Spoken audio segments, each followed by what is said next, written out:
6 to 12க்கு நம்ம in general computer science full ஃப்ளெஜாக கொண்டு வரணும்னு நம்ம ஆசைப்பட்டு அதை கொண்டு போயிட்டுருக்கோம் நம்ம. ஏன்னா அது தமிழ் கலைஞரோட ட்ரீம் அது.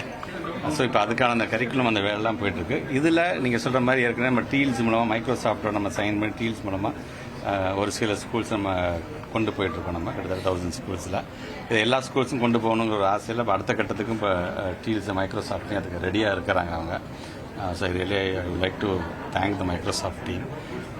இதில் நீங்கள் சொல்கிற மாதிரி இப்போ ஆர்டிஃபிஷியல் இன்டெலிஜென்ஸ் இனி ஃப்யூச்சரில் அதுதான். அதனால் பிள்ளைகளுக்கு வந்து கல்லூரியில் போய் ஏஐ அப்படின்னு முழிக்கக்கூடாது. அதனால் ஸ்கூல்லேயே அவங்களுக்கான இதை கொண்டு போகணுங்கிறதுக்காக தான் நாங்கள் முயற்சி பண்ணிட்டு இருக்கோம். அது கண்டிப்பாக இனி வரும் காலத்தில் அது ஒன் ஆஃப் த இதுவாக வந்துடும். இதில் இன்றைக்கி ப்ராஜெக்ட் மேனேஜ்மெண்ட் இன்ஸ்டியூட் இன்றைக்கி அந்த சங்கமம் 24 கலந்துக்கும் பொழுது பொதுவாக we use to talk about அல்காரத்தை பற்றி பேசுவோம், ஃப்ளோ சார்ட் நான் இப்படி போயிட்டு இருந்தது. இப்போ அடுத்த கட்டத்துக்கு ஒரு ப்ராஜெக்ட் அப்படின்னு வரும்பொழுது ஹோல் ப்ராஜெக்டை எப்படி நம்ம முடிக்கணும், அந்த ப்ராஜெக்ட் எப்படியான அதெல்லாம் பேசும்போது சொன்ன மாதிரி அந்த பிளானிங்லேருந்து கடைசியாக க்ளோசிங் ஆஃப் த ப்ராஜெக்ட் வரைக்கும் what are the steps that's been involve அப்படிங்கிறத பற்றி நான் இங்கே விரிவாக பேசியிருக்கேன் நான். அதில் அதற்கான அந்த ப்ராஜெக்ட் மேனேஜ்மெண்ட் ப்ரொஃபஷனல்ஸை உருவாக்கக்கூடிய இந்த இன்ஸ்டியூட் இப்போ வந்து கண்டிப்பாக ஒரு நீட் ஆஃப் த அவராக இருக்குது. என்னது ப்ராஜெக்ட் மேனேஜ்மெண்ட்னா நீங்கள் வெறும் அப்படியே கம்ப்யூட்டர் சயின்ஸ் இப்படியே நீங்கள் போயிடக்கூடாது. எல்லா விதமான ப்ராஜெக்ட்டுக்கும் ஒரு ப்ராஜெக்ட் வந்து ஒரு அரசாங்கம் கொண்டு வருகிற ப்ராஜெக்ட் என்று வரும்பொழுது அதில் நீங்கள் எப்படி இதெல்லாம் நீங்கள் அப்ளை பண்ணலாம், எப்படி அதை உள்ளே கொண்டு வரலாம், சிஸ்டத்தை எப்படி உள்ளே கொண்டு வரலாம் அப்படிங்கிற அளவுக்கு இன்றைக்கி. ஏன்னா உங்களுக்கு தெரியும் we are talking about ChatGPT பற்றி பேசுகிறோம், வாட்ஸ்அப்பில் மெட்டாவை பற்றி நம்ம பேசுகிறோம். இன்றைக்கி எல்லாமே அடுத்தடுத்த கட்டத்துக்கு வந்துருச்சு அது. ஸோ டெக்னாலஜி ரிலேட்டடாக இன்றைக்கி நிறைய செய்ய வேண்டும் என்று ஆசைப்படக்கூடிய நம்முடைய மாண்பு தமிழ்நாட்டு முதலமைச்சர். ஏன்னா நாம் நம்மளை அப்டேட் பண்ணிக்கிட்டே இருக்கணும். அதனால தான் இன்றைக்கி பல்வேறு திட்டங்களை டெக்னாலஜி ரிலேட்டடாக கொண்டு வருகின்ற அந்த பணியில் நம்ம செஞ்சுட்டு இருக்கோம். இது கண்டிப்பாக பள்ளி மாணவ செல்வங்களுக்கு 6ஆம் வகுப்புலேருந்தே இது என்ன ஸ்டேஜில் நம்ம கொண்டு போகலாமுக்கான அந்த வேலைகள் இப்போ தனியாக அதுக்கு ஒரு குழு போட்டு செஞ்சுட்டு இருக்கிறாங்க. மிக விரைவில் அடுத்த கல்வியாண்டிலே அது வருவதற்கான அனைத்து சாத்தியம். சார், சில வகுப்பெல்லாம் பார்த்தீங்கன்னா கம்ப்யூட்டர் கம்பல்சரி. இப்போ ஆர்டிஃபிஷியல் இன்டெலிஜென்ஸ் இப்போ இதாக இருக்கு. அதை வந்து நம்ம மாநகராட்சி பள்ளிகள், அரசு பள்ளிகள்ல அது கம்பல்சரியா அது ஒரு பாடத்திட்டமாக கொண்டு வருவீங்களா? கொண்டு வரணுங்கிற ஆசை தான். இப்போ நாங்கள் ஏற்கனவே சொன்ன மாதிரி குழு அமைக்கப்பட்டு அதுக்கான பணியை செஞ்சுட்டு இருக்கிறாங்க.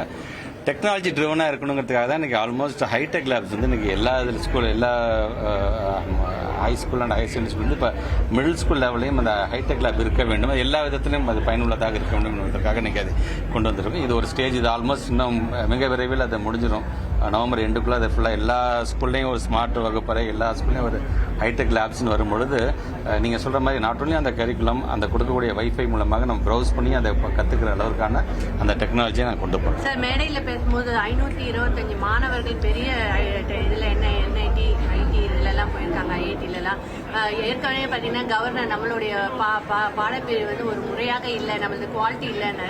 இது ஒரு எடுத்துக்காட்டாக இருக்குமா? அதை பற்றி சொல்லுங்கள். டெஃபினட்டாக நம்ம ஒரு கவர்மெண்ட் சேஞ்ச் ஆனதுக்கப்புறமேட்டு ஒட்டுமொத்தமாக தமிழ்நாட்டில் இருக்கின்ற பள்ளிக்கூடத்தை சார்ந்திருக்கின்ற மாணவர்கள் வந்து சேர்ந்தவர்கள் ப்ரீ மினிஸ்டர் சேர்ந்தவங்களுடைய எண்ணிக்கை பார்த்தீங்கன்னா 70 ஸ்டூடெண்ட்ஸ் இருந்தாங்க. அது அடுத்த ஆண்டு பார்த்தீங்கன்னா 247 ஸ்டூடெண்ட்ஸாக இருந்துச்சு. இப்போ இந்த ஆண்டு வந்து மாண்பு தமிழ்நாட்டு முதலமைச்சர்களை வைத்து நாம் பண்ணும்போது கூட 470 சம்திங் தான் இருந்துச்சு. ஆனால் இன்னைக்கு எல்லா ரிசல்ட்லாம் வெயிட் பண்ணி இன்னைக்கு வந்தது கிட்டத்தட்ட பார்த்தீங்கன்னா 525 ஸ்டூடெண்ட்ஸ் வந்து கவர்மெண்ட் ஸ்கூல் ஸ்டூடெண்ட்ஸ் வந்து ஐஐடியில், என்ஐடியில், நிஃப்டில், நிப்டமில், லா யூனிவர்சிட்டி என்று இந்தியாவில் இருக்கின்ற என்னென்ன முக்கியமான இன்ஸ்டிடியூஷன்ஸ் இருக்கோ அதெல்லாம் போய் சேர்ந்திருக்கு. இது இல்லாமல் மலேசியா யூனிவர்சிட்டியில் போய் சேர்ந்திருக்குது, தாய்வான் யூனிவர்சிட்டியில் போய் சேர்ந்திருக்குது என்று இன்னைக்கு எல்லா பக்கமும் போகிறாங்க. போகிறது யாருன்னு பார்த்தீங்கன்னா எல்லாமே நம்முடைய அரசு பள்ளியை சார்ந்திருக்கின்ற மாணவர்களும் மாணவிகளும் தான். ஆக இப்போ சில பேர் சில கருத்துக்களை வைக்கிறார்கள். அந்த கருத்துக்கு இது பதில் சொல்லுகின்ற விதமாக இது இருக்கும். எங்களுடைய இலக்கு என்பது இந்த 500ஐயும் தாண்டி அடுத்த ஆண்டு அது 1000ஐ தாண்ட வேண்டும் என்ற ஆசையில் நாங்கள் செய்வோம். சார், முதல்வர் பிரதமரை சந்திக்க போறேன்னு சொல்லியிருக்காங்க கல்வித்துறையில் நிதி தேவைக்காக.